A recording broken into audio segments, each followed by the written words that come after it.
है, पॉजिटिव और negative ends की बात होती है, नॉर्थ पोल और साउथ पोल की बात होती है हमारे शरीर में, हमारे वास्तु में, हमारी हर क्रियाओं में। और इसी को हमको ध्यान में रखकर हमारी सिटिंग अरेंजमेंट बनानी होती है, हमारा डायरेक्शन देखना होता है, हमारा बेड देखना होता है, हमारा वार्डरोब देखना होता है। Every time we do is only to collect the energy. We should understand the flow of energy in the nature. There are two types of flow. One is known as Jaivik Urja and another is Pranik Urja. When we talk about Pranik Urja, is the energy comes through sun. यानी eastern flow, जो east से energy आती है, that is प्राणिक ऊर्जा। North से magnetic flux start होता है north pole से। This northern energy is known as जैविक ऊर्जा। ये दोनों ऊर्जा जिस भी जगह पर ज्यादा अच्छी तरह से रुक सकती है, कलेक्ट हो सकती है, वहीं पर डेवलप होता है। शक्ति संधान शरीर उत्पत्ति, ऐसा शिव सूत्र कहता है। जब शक्ति का संधान किया जाएगा तो एक नए शरीर की उत्पत्ति हो।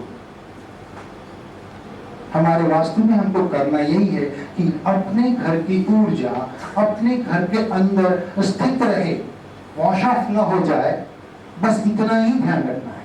जैसे ही वो बाहर रुकेगी, डेवलप होगी और हम उससे कुछ कर पाएंगे और अपनी अल्टीमेट गोल को पा सके।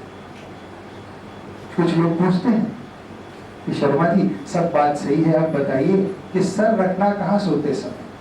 एक जन कहते हैं ईस्ट में रखना, एक जन कहते हैं वेस्ट में रखना। Simple principle, try to understand. Energy starts from north.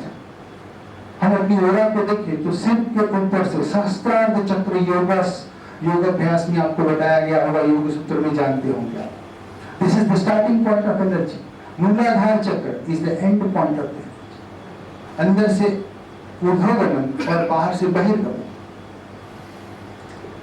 जैसे ही आप नॉर्थ पोल आपके शरीर का साउथ की तरफ रखते हैं, ये दोनों एक दूसरे को अट्रैक्ट करते हैं, बहुत ही अच्छे संबंध में रहते हैं।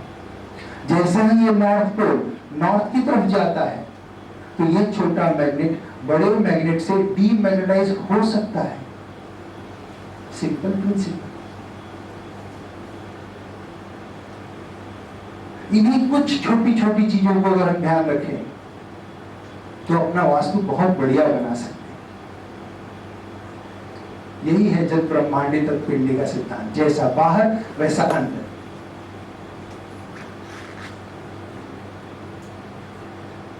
विषय इतना बड़ा है कि इसको 15 मिनट में कह पाना या 20 मिनट में समझ पाना मेरे लिए बहुत मुश्किल है, और समझता हूं मैं कि आपके लिए भी उतना ही मुश्किल है।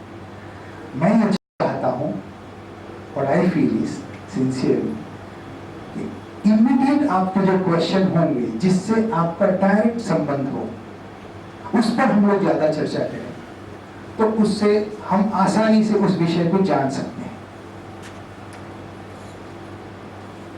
ठीक रहेगा ना कुमार साहब? बेहतर ये रहेगा कि हम प्रश्न का जवाब दें। आपके जो 2-4-6 बहुत ही स्पेसिफिक क्वेश्चन होंगे उस पर हम कॉन्सेंट्रेट करें, या आप चाहते हैं कि क्वेश्चन मैं बनाऊं आपकी तरफ से और आंसर भी मैं ही दूं? शतरंज दोनों तरफ से मैं खेलूं, ऐसा मुश्किल लगता है ना? Please. Thank you. I think you are just whetting the appetite. You're just showing, what is going to be this one. I kind of request all the members to ask their questions. I think that will be much easier for him to interact, and maybe he can tell the facts also. Please go ahead. Sir, fish tank का और वास्तु शास्त्र कोई connection है? Gold fish का, black fish का? हाँ, आपका जो प्रश्न है कि फिश टैंक का और वास्तु का कोई संबंध है। वास्तु के अंदर 4 चीजें होती हैं: भूमि यानी जमीन, भवन यानी मकान, भवनांग यानी मकान के अंग, और भवन भूषा यानी मकान का डेकोरेशन। ठीक है, ये 4 स्टेजेस में हम वास्तु को देखते हैं। भूमि मतलब आत्मा, भवन मतलब शरीर, भवनांग मतलब शरीर के अंग, और भवन भूषा मतलब शरीर के कपड़े। जितना इंपॉर्टेंट है मेरा होना, उतना ही इंपॉर्टेंट आज के तारीख में मेरे कपड़े का होना भी है। उसी की तरह से हम देखें तो फिश टैंक जो डेकोरेशन के लिए आप रखते हैं, जिसमें कुछ पालतू जानवर रहते हैं, कुछ रंग बिरंगी मछलियां रहती हैं, कछुए रहते हैं, जो भी आपको अवेलेबल है, परमिसिबल है, आप उनको रखते हैं। शास्त्र ये कहता है कि ऐसी कोई भी चीज जो पानी के साथ जुड़ती हो और उसमें पालतू जानवर होते हो, पेट एनिमल्स, वो सारे नॉर्थ वेस्ट जोन में होने चाहिए। वो उनके लिए बहुत ही अच्छी दिशा कही गई है और इसका संबंध वास्तु के साथ है, क्योंकि ये वास्तु को डेकोरेट करने के लिए काम आता है। मैं समझता हूँ इसका उत्तर पूरा हुआ। I got a question. See, how you face? Normally they say, when you in the office, you say face east or west, which is the best? And Bombay, that Bombay का वास्तु तो हम लोग को रखना ही पड़ेगा because we are in Bombay. So अगर suppose नहीं होगा तो what is the second best? जो फेसिंग डायरेक्शन की बात करते हैं, we talk about how to sit in the office or sit in the room and face.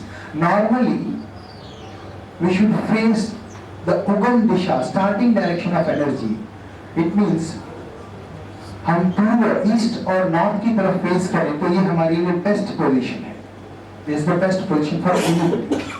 लेकिन अगर हम अपने प्रोफेशन के हिसाब से ध्यान दें कि which profession we are, अगर मैं सिर्फ सलाह देने की बात करता हूँ, मीन्स टीचिंग या गुरु की तरह, जैसे एडवोकेट हो, डॉक्टर हो या इस तरह के कोई प्रोफेशनल्स हो, तो they are best if they are facing west, पश्चिम की तरफ फेस करते हो। और जो बहुत बड़े ट्रेडर्स हो, बल्क में ट्रेडिंग करते हो, they are best if they are facing east.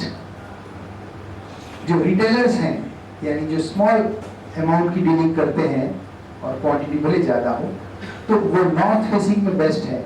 और जो क्रिएटर है, यानी डिजाइन करते हैं या बनाते हैं, दे कैन फेस साउथ। शास्त्र ये चारों दिशाओं में चारों लोगों को बैठने की बात देता है। तय करिए कि आप क्या हैं। अगर मुझे बैठना होगा तो I face waste.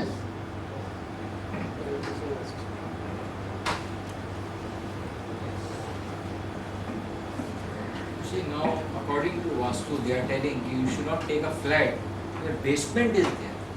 There is any connection is there कि basement है जिधर कार पार्किंग होती है। हाँ, तो बोलते हैं वो बिल्डिंग में फ्लैट नहीं लेना चाहिए। हाँ। I don't know the reason. yes. जैसे कि मैंने आपको बताया, there are 4 elements in the Vastu to be balanced. One is earth, पृथ्वी तत्व, वायु तत्व, जल तत्व, वाटर एलिमेंट एंड अग्नि तत्व। जब हम बेसमेंट की बात करते हैं तो हम क्या करते हैं, कहीं तो भी अर्थ एलिमेंट माइनस करते हैं या निकाल देते हैं, हटा देते हैं। अगर हमने पूरे मकान में बेसमेंट बनाया हुआ है, पूरे मकान में बेसमेंट बनाया हुआ है, तो यूनिफॉर्मली सभी जगह से हमने इक्वल अमाउंट में अर्थ निकाला है, no problem, you can go there. वहां आप हो सकते हैं, उस मकान को आप बना सकते हैं, रह सकते हैं। लेकिन ओवरऑल प्लॉट के अंदर, पूरे जगह के अंदर या पूरे मकान के अंदर अगर आपका बेसमेंट वेस्ट या साउथ की तरफ है, यानी साउथ वेस्ट, वेस्ट और साउथ की तरफ है, तो ये हाईली नेगेटिव कहा गया है। उसका कारण ये है कि जैसे हर जगह हर वस्तु की अपनी पोजीशन है, यानी हर एलिमेंट की अपनी एक प्रॉपर पोजीशन है, वैसे ही अर्थ एलिमेंट की पोजीशन है साउथ, साउथ वेस्ट और वेस्ट। तो ये डायरेक्शन में अगर अर्थ एलिमेंट आपने माइनस किया, निकाल दिया, तो ये नेगेटिव रिजल्ट देता है, ये ठीक नहीं है। वरना पूरा बेसमेंट हो, कोई दिक्कत नहीं है, आप रह सकते हैं। अगर यही बेसमेंट ईस्ट, नॉर्थ ईस्ट या नॉर्थ में है, तो ये दिशा जल तत्व की है। To have water you should remove earth, this is the condition. तो इसके हिसाब से अगर हम देखें तो जल तत्व अगर या वायु तत्व अगर हम नॉर्थ, नॉर्थ ईस्ट और ईस्ट में रखते हैं, यानी बेसमेंट नॉर्थ, नॉर्थ और ईस्ट में रखते हैं, तो ये बहुत ही बढ़िया बात है। ठीक है। आपका घर और ऑफिस का मेन दरवाजा किस तरफ फेस होगा? ये मुश्किल सवाल है। 10%। हाँ, इसका आसान आंसर है कि जो चीज 24 घंटे में 23.5 घंटे बंद रहती है, उस पर हम बहुत ध्यान देते हैं। जो 24 घंटे में 23.5 घंटे खुली रहती है, उस बात पर हम कम ध्यान देते हैं। आजकल ये गड़बड़ हो गई है, इसलिए ये सवाल मुश्किल हो जाएगा।